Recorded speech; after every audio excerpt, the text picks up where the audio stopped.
¿Alguna vez has notado cómo, en ese instante en que todo parece venirse abajo, el mundo entero se concentra en tu pecho? Ahí estás, solo, con el corazón acelerado y una avalancha de pensamientos disputando espacio en tu cabeza. En esos momentos, lo que define el próximo paso no es el tamaño del problema, sino la fuerza silenciosa que logras reunir para mirar hacia adentro y reinventarte. Pero entonces, ¿de dónde viene ese coraje de escoger tu propio rumbo cuando todo se pone difícil? Piensa en una escena clásica, no de una batalla épica, sino algo mucho más cotidiano y real, una conversación difícil con alguien importante.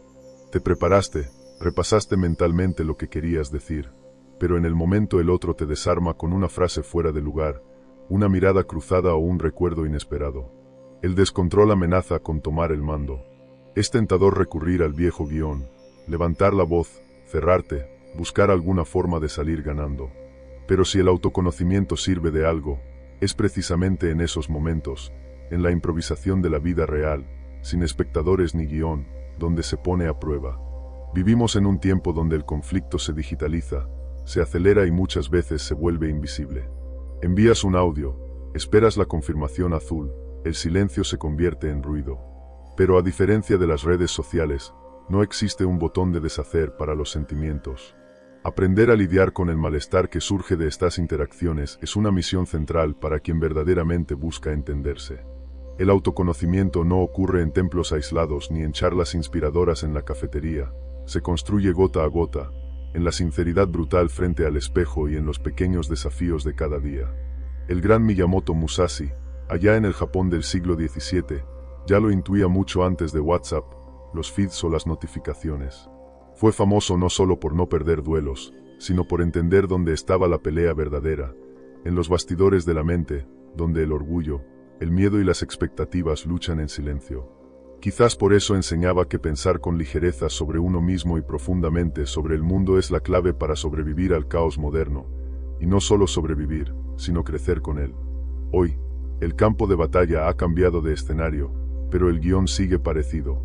En el trabajo, ¿quién no se ha quedado paralizado ante un feedback negativo? O en las relaciones, durante esa conversación que empieza tranquila y de pronto se convierte en un terremoto emocional. En esos momentos, cada uno es empujado al límite entre reaccionar en automático o pausar y tratar de entender qué está pasando dentro. Es fácil señalar errores ajenos, buscar culpables, evadir el malestar. Pero en el fondo, el reto es descifrar qué te revela ese malestar sobre ti mismo. ¿Dónde duele? ¿Por qué duele? ¿Qué amenaza realmente en esa historia? Aquí es donde el autoconocimiento, tan mencionado y buscado, deja de ser solo concepto y se convierte en práctica diaria. Musashi nos reta, ¿y si ese malestar que tanto evitas es en realidad una invitación a crecer? El secreto no está en ser siempre mejor, vencerte a ti mismo ni en hacerlo todo bien. De hecho, es más simple y por eso tan difícil, aceptar que equivocarse es parte del proceso, que no siempre tendremos respuestas rápidas, y que muchas de las respuestas que buscas sobre ti surgen realmente de convivir con las dificultades. Vivimos en un mundo que exige prisa, juzga en público y normaliza la comparación. Un ejemplo, piensa en las dinámicas grupales en el trabajo o la universidad, cuando alguien debe presentar un proyecto. Al exponerse, la mayoría siente un escalofrío. Unos se bloquean, otros hablan de más intentando impresionar, otros se esconden detrás de la computadora. Cada reacción revela las historias que nos contamos a diario. No puedo equivocarme, debo demostrar mi valor. Si algo sale mal, es culpa mía. Son creencias silenciosas que guían nuestras decisiones. Reconocer estos patrones es tarea de quien realmente desea conocerse, y pedir ayuda, aceptar vulnerabilidades, admitir inseguridades, son pasos que de verdad requieren coraje. Pero tranquilo, el autoconocimiento no ocurre por iluminación repentina. Aparece cuando aceptas ser principiante en sentir, cuando te permites hacerte preguntas difíciles, cuando rechazas la respuesta automática y prefieres el silencio incómodo de quien se está escuchando por primera vez. Es como si, cada vez que arrojaras luz sobre tus sombras, abrieras espacio para reconstruir y experimentar nuevas formas de reaccionar. Musashi advertía contra un error clásico, apegarse a una sola forma de vencer. Llevado al presente, para quien busca autoconocerse, eso es oro puro. No hay un único manual para madurar emocionalmente. A veces meterás la pata, retrocederás, sentirás rabia, te perderás. Ser flexible es entender que cada situación requiere una respuesta diferente. Es tener humildad para reconocer que aún estás aprendiendo. Es aceptar que, si algo no ha cambiado, aún debes intentarlo de otra forma, y está bien. En la vida diaria, eso significa aceptar que habrá reuniones donde tu voz temblará, conversaciones donde no encuentres las palabras, días en que el miedo será más fuerte que las ganas de avanzar. Pero son esos días los que entrenan tu verdadera fuerza, la de retomar el control, respirar profundo y, poco a poco, ir rediseñándote, con compasión y paciencia. Otra lección valiosa: de una cosa se conocen 10.000. Aplica para emociones, hábitos, relaciones. Si entiendes a fondo cómo actúa el miedo en tu cuerpo cuando te expones, puedes usar ese mismo radar en varias áreas de tu vida. Es como desarrollar un detector propio, capaz de alertarte cuando los viejos pensamientos quieren tomar el mando. Con el tiempo, aprendes a reconocer los signos de ansiedad antes de explotar, a percibir la necesidad de agradar antes de aceptar hacer algo que no deseas, a entender cuando buscas aprobación en vez de honestidad contigo mismo. El autoconocimiento es entrenamiento: repetir, acertar, fallar, repensar, volver a intentar.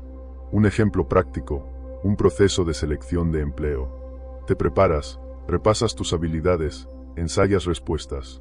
Pero en la entrevista te descubres intentando encajar en moldes que no tienen nada que ver contigo. El nerviosismo aumenta, la duda aparece. ¿Muestro quién soy o juego el juego de la respuesta correcta? Es justo ahí donde el autoconocimiento marca la diferencia. Identificas el malestar, cuestionas si vale la pena forzar un personaje o mantener tu autenticidad hasta el final.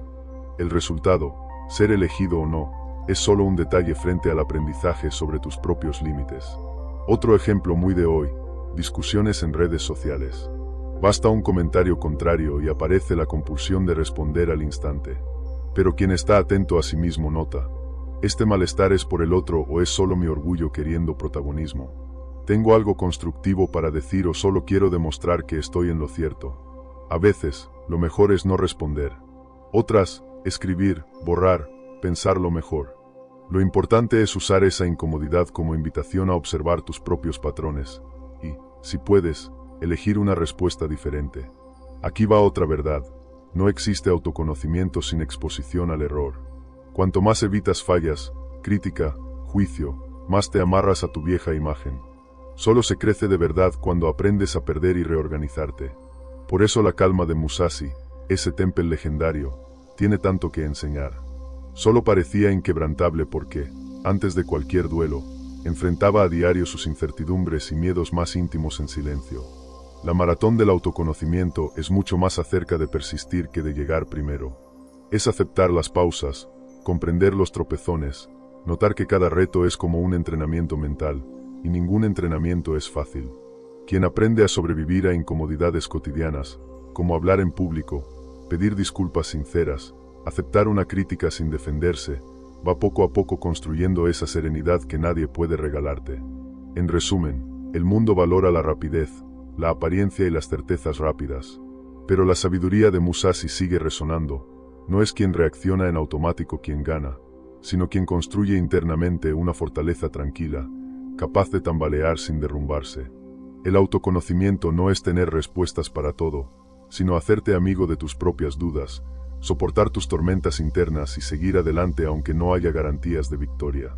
Al final, la verdadera paz, ese raro lujo de quien no evade el espejo, no está en no errar jamás, sino en saber reconciliarte con tu propia historia, usando cada conflicto, cada malestar, cada nuevo comienzo como material de crecimiento. El camino es confuso y suele ser solitario, pero es ahí donde realmente se construye la libertad. Y es esa libertad la que hace que, incluso en medio del caos, descubras una voz interna serena, lista para el próximo paso.